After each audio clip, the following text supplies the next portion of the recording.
Hello my loves, and welcome back to Queen Bee Homestead Co. YouTube channel.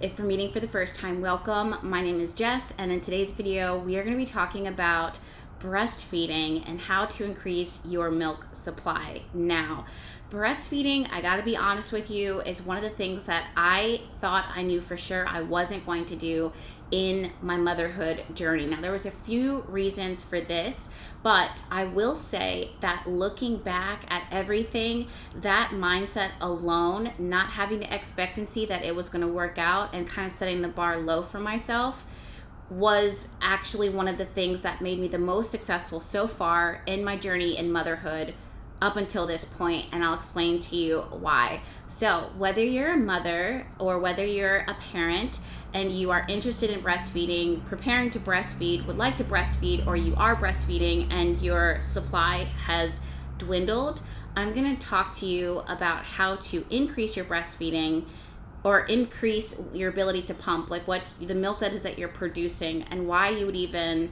want to breastfeed to begin with, and what helped me to be successful. So go ahead and get cozy, get comfortable, and let's go ahead and dive right in.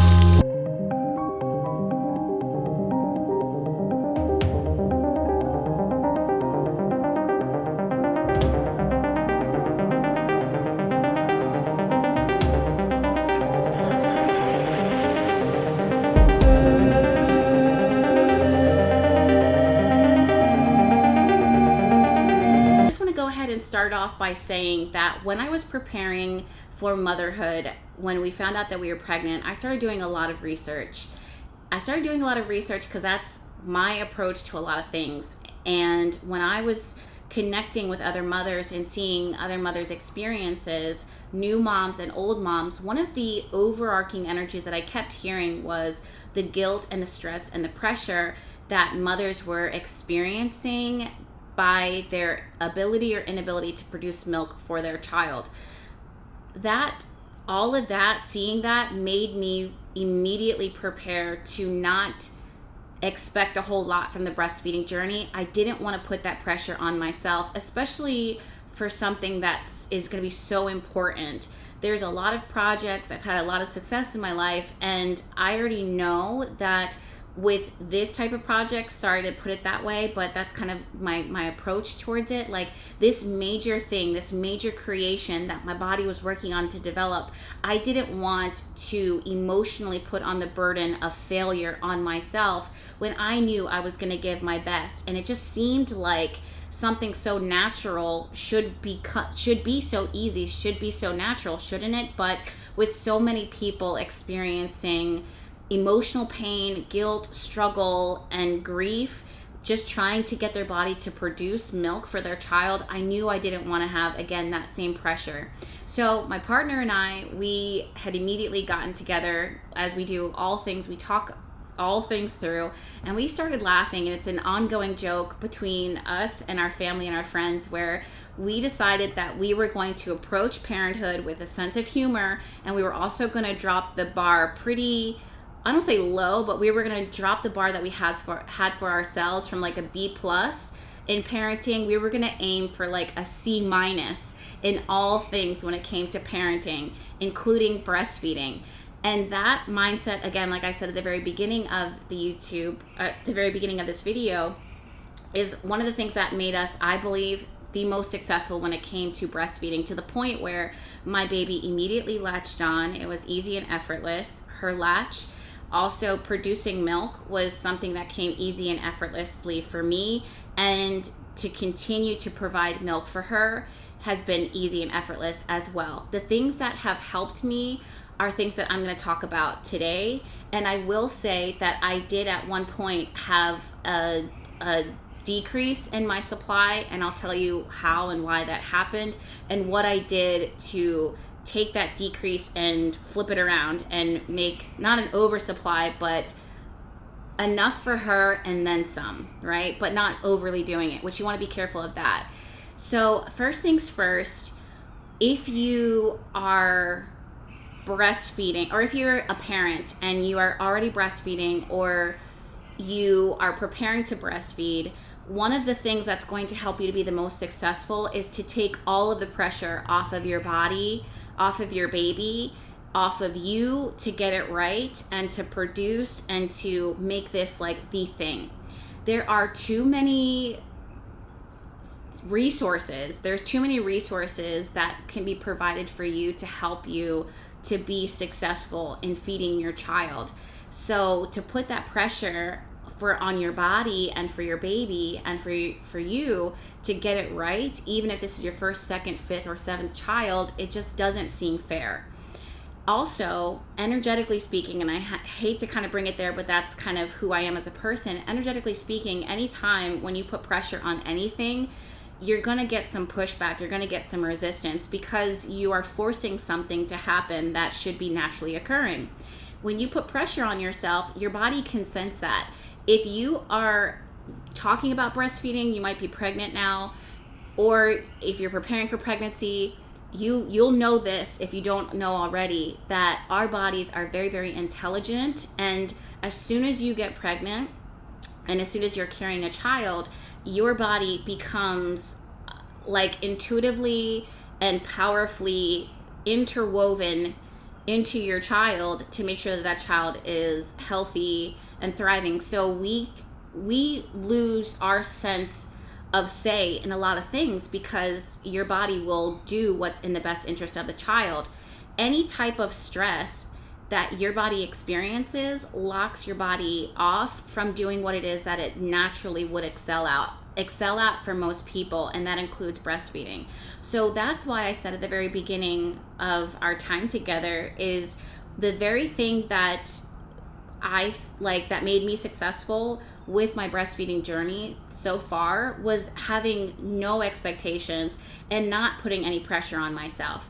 It wasn't until the nurses were kind of like, you should try to be a little bit more open to the breastfeeding journey in the very beginning. And I was like, all right, I'll try it. Like, I'll try anything one time. Well, not anything, but I'll try a lot of things one time. And of course, if I know the benefit that it would have for her, and I knew at least minimal that I wanted to give her the start of the breast milk because of how nutrient dense it was.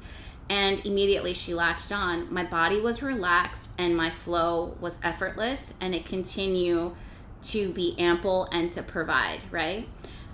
That's the first step, I believe, with any parent who is breastfeeding, is you really want to make sure that your stress is low as possible, and that you're not putting pressure on yourself to perform. So it helps to have a backup plan, and it helps to kind of take the pressure off yourself, whatever that looks like for you, like whatever works to not make yourself excel. When I talk to my mom friends, the new mom friends that it is that I've met along the journey, they have all been in a bind, an emotional bind. And as soon as they started feeling guilt and putting that pressure on themselves, their bodies would respond immediately. Their breast milk would struggle. The baby can sense that.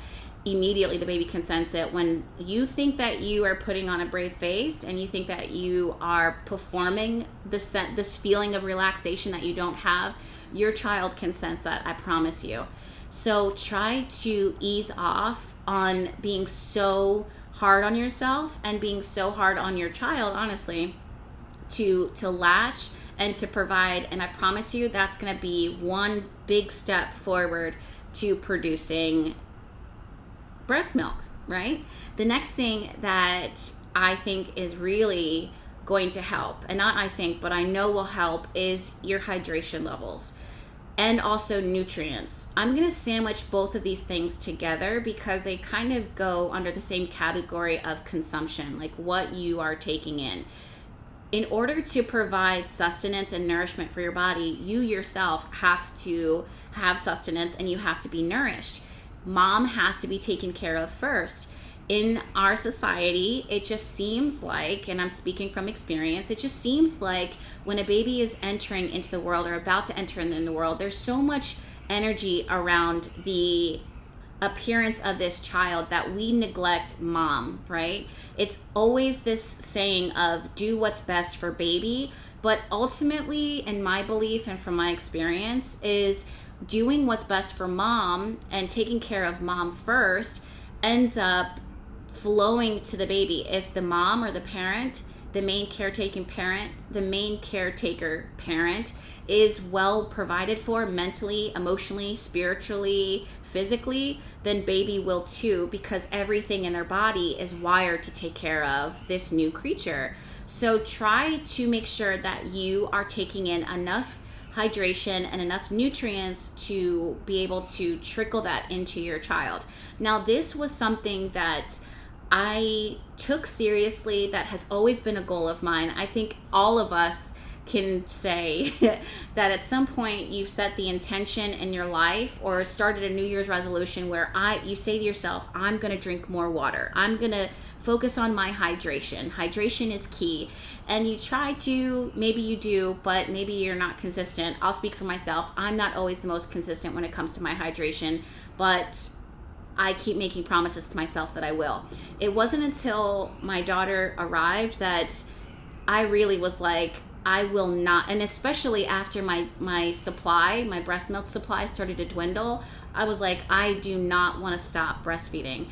For someone who started off saying like, I don't necessarily want to do this, I'm not trying to put pressure on myself to do this, for many reasons.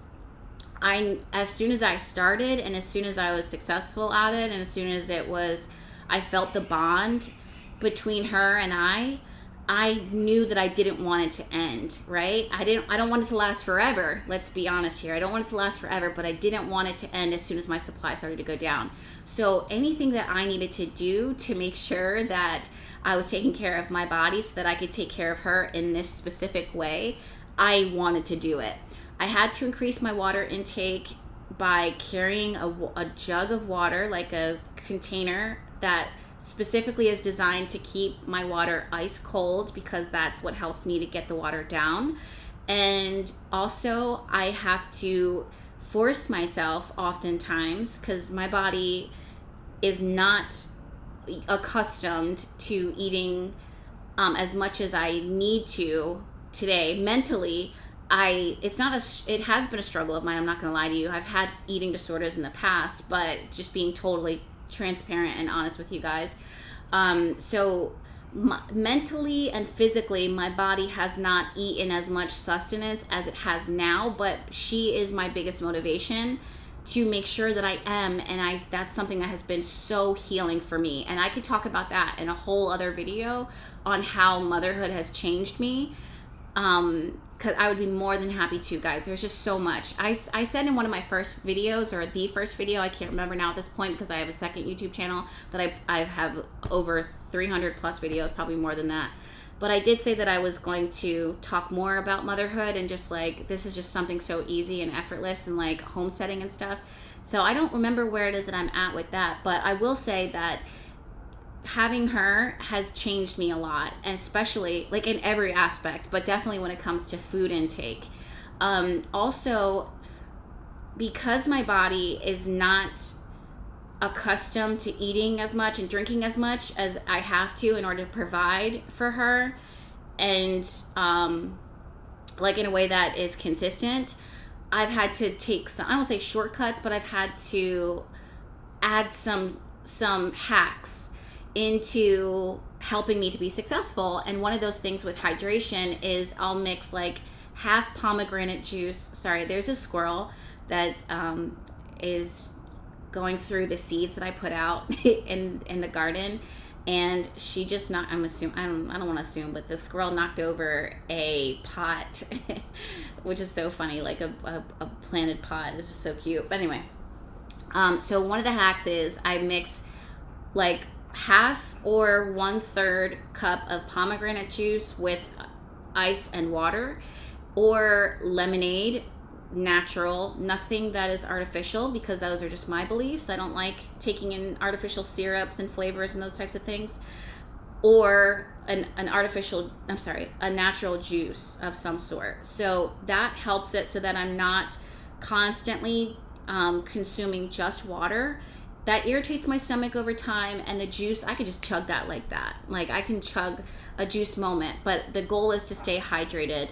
So I have tried electrolytes, and I recommend that if you can stomach and if you like electrolyte mixes. I haven't found an electrolyte mix that works for me.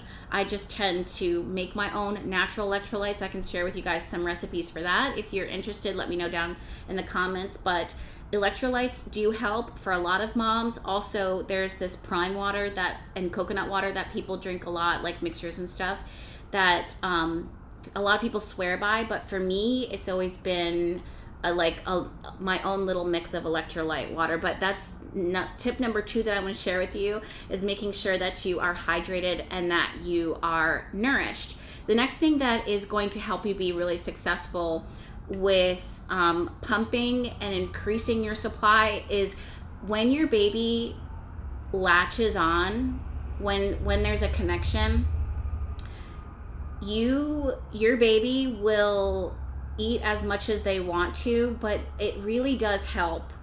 It really does help to pump even after they're done eating.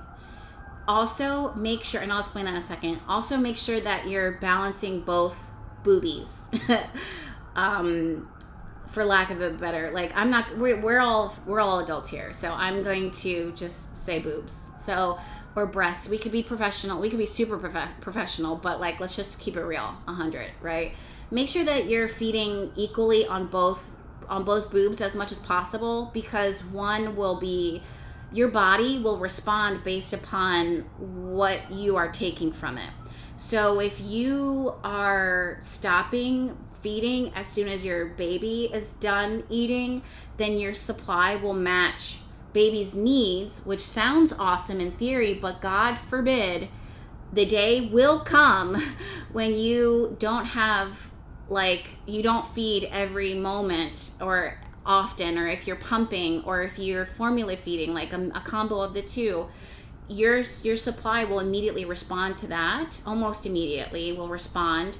And if you have a stressful day, if you work out, whatever, there's so many different things that can affect your supply, that if there's a change in your supply, it will oftentimes diminish, right? So you want to make sure that, and I highly recommend this, you want to make sure that you are producing enough for baby and then some to already cover yourself for the times where there will be changes that happen within your life. If you are someone who is gonna only breastfeed for 3 months or for a year and then some, I really, really recommend this. And this will take the pressure off of you and the stress off of you, because as soon as you see your supply go down, a lot of people can panic. Guess what that does? That creates more tension, more pressure on you to get it up, to increase, because your baby is relying on you for food, and it can create a stressful situation. So go ahead and make up for that period by pumping even after baby has finished. That way your body responds to what is needed, what it thinks is needed, and you will already not have to deal with that pressure, when the time comes, because life isn't perfect, especially not now, and things are constantly changing, right? So that will really help. The other thing is, this is really tough, is rest. Making sure that you're well rested really, really helps. However, that can almost seem impossible, definitely, when you are a new parent, when you have a newborn. The last thing that you should expect is a full 8 hours or even 6 hours of sleep. The best a lot of us can get is probably 2 hours, throughout the night and into the day. And then, basically what that means is you're going to have a lot of, you're not going to be well rested, is what it is that I'm trying to say. Something that helped me, something that continues to help with me, but it's also controversial, is we co-sleep, and she sleeps on my chest. So those are things that if you were to go to your pediatrician right now, a lot of you guys, 92% of you guys, I'm sure, if you were to go to your pediatrician and tell them that you're co-sleeping, the pediatrician is going to panic. They're going to say that's not safe in the United States. And they're right. It definitely comes with some risks. There are steps to safely co-sleeping, and there's reasons specifically why we decided to co-sleep, even though if you would have asked me before I got pregnant or when I was pregnant if I would ever co-sleep, I would say no. But upon being a parent, I've realized that co-sleeping is where it's at, and it has so many benefits. And if you want a whole video on that, on how I have been co-sleeping with her, how we've been co-sleeping with her, and why, we could talk about that. I talked to my doula about it. My doula talked to me about it, and she even said herself, she's amazing, by the way, but she even said herself that 96% of the moms that she has worked with, they all end up co-sleeping. And that says a lot, especially when there's so much information saying like, maybe don't co-sleep. There's a reason why we're all kind of breaking those rules and choosing to co-sleep. And I'm more than happy to share that with you. Now, the reason why I'm even bringing up co-sleeping is because co-sleeping has helped so many of us to sleep through the night and allow the baby to sleep through the night. I have my reasoning for why that is. I'm going to sneeze. God bless me. Thank you. But yeah, trying to get rest really, try to stay rested really helps, definitely. Also, when you're breastfeeding in the middle of the night, when baby wakes up, because he or she will wake up in the middle of the night, you can just pop the boob out and give them a midnight snack. They fall asleep. You guys are bonded. It's cute. It's a moment. Yeah, that really helps with breastfeeding. If you find that you, this is one of my last tips. If you find that your breast milk starts to diminish, starts to decline for whatever reason, right? Like, there's so many different reasons why this could happen. Don't panic, right? There's this thing called power pumping. And at first I was like, what are we talking about here? Power pumping is what got me in this situation. I'm just kidding. Y'all didn't need to hear that. But there's this thing called power pumping. And basically what it does is it immediately almost like kind of like resets your body, like makes your body reset in order to produce an oversupply of milk to help you quickly catch up, or to help you quickly pump, like produce milk so that you can pump. And basically what that is along with those last few steps that I just talked about, making sure that you're well rested as much as possible, nourished, and taking the stress off of yourself, and hydrated, fully hydrated. Basically what you do is you're going to need a breast pump, whether it's manual or an automatic machine. And I've got some recommendations for that, definitely. You're going to want to take your pump, and you want to pump for 20 minutes. Just 20 minutes. Start off with that. That means 10 minutes on each boob, especially if you have low supply. Then when you're done pumping for 20 minutes, you take a break for 10 minutes and don't even think about breastfeeding. Like, set an alarm, set a timer, and go do something else, right? Just relax. Watch Real Housewives of Beverly Hills, whatever it is that's your thing. That just happens to be mine, right? After the alarm goes off, 10 minutes pass, you get that pump back on you, and you pump for 10 minutes. That means 5 minutes each boob. Then you walk away 10 minutes, go do something else, come back after the alarm goes off, after that 10 minute, 5 minutes each boob. This is what helped me. Do that on and off, 20 minutes, then 10, 3 times, so it covers the span of an hour. That's going to be the first day. Second day, do 20 minutes to start and 10 on each boob, right? So just keep it going and do that for 3 to 4 days. I promise you, if you're doing all those other steps that I talked about, your supply that would have dwindled will increase. And I'm going to share with you before and after videos, because I actually experienced that within my own journey. And that's how I knew right then and there that I was just like, listen, breastfeeding is for me. Yes, it's good for baby, but it's definitely good for me. And I never want to go without breastfeeding her for as long as I can until her teeth come in. And then I'm just going to be like, I will cry.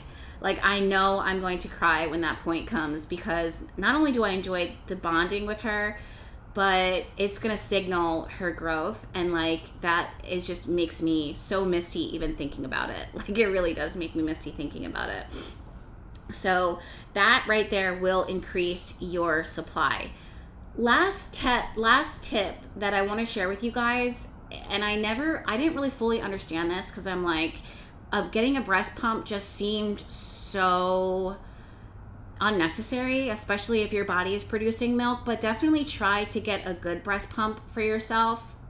And the reason why is because a good breast pump will extract from you comfortably what you need to be successful. And for many of you, if you have health insurance, you can reach out to your health insurance and they will provide for you a free breast pump.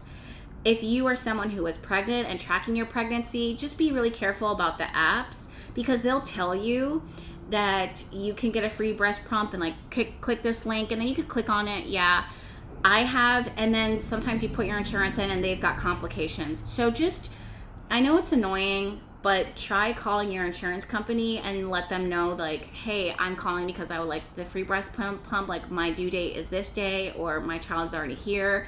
How can I get my hands on this? I will tell you the breast pump that I use. This is little Pink John. I'm from Philly, so this is little Pink John, and I will link it down below. I think it cost me either $40 or $50 or $60. And I got the Haka. The Haka is a breast pump that isn't machine oriented, like, so it requires no batteries. Oh, hi. Sorry. Oh, she always puts her hand on my boob. So sweet. Oh, my heart. But yeah, so I get the Haka, and both of those things I highly recommend. And the reason why I ended up purchasing it is because I didn't want to wait for my insurance company to ship the breast pump out, because I had already worked with one that I really liked in the hospital, and I had already talked to a few moms that were working with my doula that I had met, and they were sharing what they were excited and what they got. You're going to want the Haka because, and it's $12. You're going to want the Haka, and I think an automatic machine breast pump. That's just what I think that everybody should get, but do you, boo. You're going to want the Haka because when you are pumping the one side, your other side will start to naturally let down. So basically it's releasing, you'll start to drip milk. Like, your body is just like, oh, so that's what we doing? Like, I got some for you. So or maybe you could have your baby on one boob and then the pump on the other, but oftentimes she's sleeping or her dad's taking care of her or she's with her grandparents. Like, while I'm there, like, I will not let her out of my sight. So, and that's another tip right there, by the way. Something else that really helps is if you're pumping, have a photo of your baby or think about your baby. Our mind to body connection is crazy. Like, as soon as you start thinking about your child, my boobs immediately let down. Like, my body was just like, oh, okay, we're feeding, cool, here we go, right? There was one time I took my mom to the Nutcracker because it's like tradition. And the first year, this year, for Christmas, I got her the tickets to the Nutcracker because she would always do that for me when I was a little girl. So now that I had my little girl, I was like, well, I want to take you, Mom, and let's go watch the Nutcracker. Well, as I'm sitting in the audience, a gentleman had his child with him, a little baby, older than my daughter, but not so much older, and still an infant. And the baby started crying. So he grabs his child as quickly as he can, trying to shimmy through the chairs. You know how it is when you're in the theater, to get out, to exit so that he could take care of his child, right? Or maybe just leave because it's like tough being a parent, right? Like, they call the shots. So as soon as the baby starts crying, my body's like, oh, that's fine. We got breast milk right here. Like, bring the baby over here. We'll take care of this right now. It's so even me thinking about it, my boobs are starting to let down. Also, there was another time, this is like TMI, like story time here, but there's another time I went out with my friends for like the first time since I was pregnant and since I delivered, and we went to this nice restaurant. I love fine dining. So we're in this spot. The owner of the restaurant comes to us and is like, hey, you're so-and-so, da-da-da-da-da. Would you like a tour of a special spot of the restaurant? My girls look at each other and we're like, yes, we would love that, right? So he was like, drinks are on me. I'm thinking in my head, all right, I'm not going to be drinking tonight because I'm breastfeeding. So, but I get my drink, pass it off to my girl. He's giving us the tour. And while I'm on the tour, I have about 2 hours. That's the other thing too. If you're breastfeeding, you have about 2 hours before your boobs start telling you where's the baby. And 2 hours, because oftentimes that's how often your child will want to eat, especially when they're infants, right? They want to eat all the time. So, so I'm looking at this tour and I look down and my boobs are soaked, honey. Like, shout out to the dress that I was wearing. It was from Free People. It really cute little triangle tops right here, crocheted black. So you couldn't see how much breast milk had been pouring out. I knew I could feel it, but I didn't want to just be like looking down at my chest while this guy's like talking to us and we're going on this like one private tour. Like, clearly he would see like, why is she looking at her chest? But it got to the point where you could see, like the liquid, the milk. And I was like, yo. And I looked down, I was like, oh my God. And he was like, what? My two girlfriends are on the side of me too. And they're like laughing because they noticed. I was like, listen, can I be honest with you? I was like, I'm breastfeeding. This is the first time that I've been out in forever. We got a situation, right? We have a situation. So he grabs like a thick wad of bar napkins, like those black bar napkins, and I just shoved them in my chest. And I'm like, continue. Like, we are going to carry on with this tour because this is special and I'm not going to allow this to stop me from having a good time. So that was really cool. But those are like two breastfeeding moments I can think off the top of my head. The point of the story is that that's something that can help you with your breastfeeding journey, is to think about your child or think about someone else's child, and your boobs will, I promise you, they'll begin to let down. They're letting down as we speak. I'm surprised I don't have a wet spot here right now. So that's something else that helps. I'm pretty sure that's, I was talking about breast pumps. Yeah. So I really highly recommend, I'll share with you guys the breast pump that I got, but the one that I just called my insurance company literally before I came on here and started talking to you guys. And there's one that everybody has. It's from Mom Cozy. Mom Cozy is running the game when it comes to parenting stuff that you can find on Amazon that are well done and doable and well rated and no regrets after you purchase them for the most part. So I'll link that one down below. It's the one that I just ordered. Everybody has it. It's the hands-free one. It's like $200. Like, some of them are like $136, $200. Girl, I'm not paying that. But my insurance covered it. So I wanted to get my hands on it. I wanted to get my boobs on it. So I reached out to them and I was specific about getting that one. So when I get that, I'll let you guys know. But if you have the means, if your insurance covers it, I really recommend getting the hands-free ones, which are more expensive. But if you get a good one, you won't regret it. And the reason why I recommend the hands-free one is because the the automatic ones that you have to hold there's bras that you can attach. I'm definitely going to start leaking, but there's bras that you can attach the pump to your boob while your little one is on the other, or while they're sleeping. But over time, like, one thing that helps me while I'm breastfeeding, or one thing that I love to do, I don't want to say helps, but one thing that I love to do while I'm pumping, I should say, is I like to read. So I'm holding my book, or I'm holding my Kindle, which my boyfriend gave me. Well, I took it from him. He been had it, and I took it. But then he was just like, you can have it, because he never used it.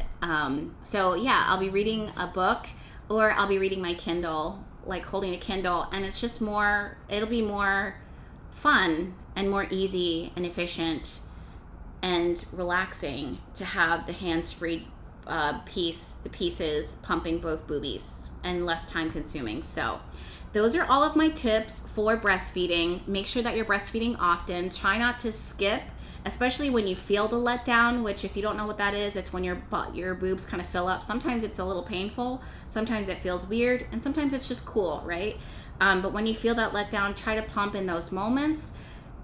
If it's in an awkward moment, I know, but that's kind of the sacrifice that we have to take as parents. So just kind of listen to your body with that one, and make sure that you're drinking water. Try to limit your caffeine. Definitely don't drink a whole lot of alcohol. I will say that I have had some friends who were mom friends that I've met along this journey, and they will get like a glass of wine and they're breastfeeding. No judgment there. They don't have an issue with it. I don't necessarily have an issue with it. I know that they're not alcoholics. I know that the amount of alcohol that would be transferring to the baby is so minimal that at the end of the day it doesn't make a difference. That's not something that I would do. I'm also not a big drinker, so it's not hard for me to say no to alcohol, but or to not drink alcohol. Caffeine, though, is my issue. I love coffee. I start off the morning with coffee, and I can have a second cup around 3 o'clock in the afternoon happily. However, we're not going to do that when we have the little one. It will most likely probably irritate her stomach, and I just don't want to take that chance. So, yeah. So, what was the point of me saying that? I don't know. Anyway, thank you guys so much for hanging out with me. I'm sending you guys all of my love. If you have any questions about parenting and my personal experiences about information, I'm more than happy to answer them for you. I'm not to the point where I want to do vlogs, like mom vlogs. I know that a lot of you guys are asking about like day to day, like me taking you guys through each of my days. It's incredible that I'm even out here talking about these things. Not that I'm embarrassed or ashamed, but I'm just so private. So I just don't see myself doing the whole vlog thing. I think my day-to-day life is very unique and special and beautiful and my own. And I know that it would inspire a lot of you guys, and a lot of you guys can relate. But I don't think I'm at that point where I want to share so much of myself in that way. And that's just me being honest. But these these bits that we're talking about now, I can 1000% see the benefit. And the main thing is, and I said this in my other video, women need to be, in my opinion, we need to have more spaces where we can talk more openly, more candidly, more like anything. Nothing should be hands off. Nothing should be off limits. The more that we know, the more that we're talking, the more I think that we will be free. The more free, number one, to make our own choices, but also free of the guilt and the shame that literally society profits off of us. And I refuse, right? I think every single one of us is a goddess. I think every single one of us is a part of a sisterhood. And between goddesses and in the sisterhood, we talk here. We keep things a buck 100 always and forever. So that's why I think talking about breastfeeding, talking about parenting, pregnancy, delivering, giving birth, all of those things, everything that we could ever deal with, everything that we're curious about should be just free game, right? We're free to talk about it. So that's why I think that this is really beneficial, is because we need more conversations.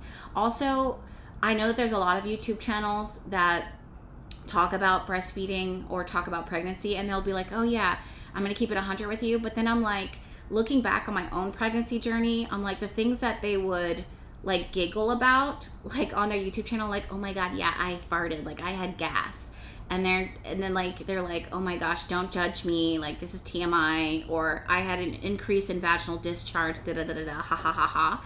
I'm like, looking back on pregnancy, I was like, there's a whole lot more that was, it was like taboo to talk about. And I know that they would have experienced it. So we should be able to talk about those things. It almost created more shame. And when I would go and link up with other moms sitting at the dinner table, going for walks around the park with our new babies, I would be the first one to bring it up in conversation. And they're just like, oh my God, you too? And I'm like, yeah, like everybody feels that way. You could do a quick search on Google and it'll bring you to some type of Reddit forum, and we're all privately, anonymously talking about it. Like, no, we need to talk about this openly and honest. And if anybody is uncomfortable with it, that's a you problem, not a me problem, girl, because I don't have an issue. And I get that from my mother. So having said that, I gotta go because my little one is, you can see her eyes just wide open, like, what? So we are gonna go play. I don't think that she's hungry, but she might be. We're going to go play and stretch our legs and kick our legs and do some tummy time. Until then, thank you guys so much for hanging out with me. And make sure that you are subscribed to this YouTube channel, because there's plenty more videos where this came from. And I'll see you in my next one. Bye.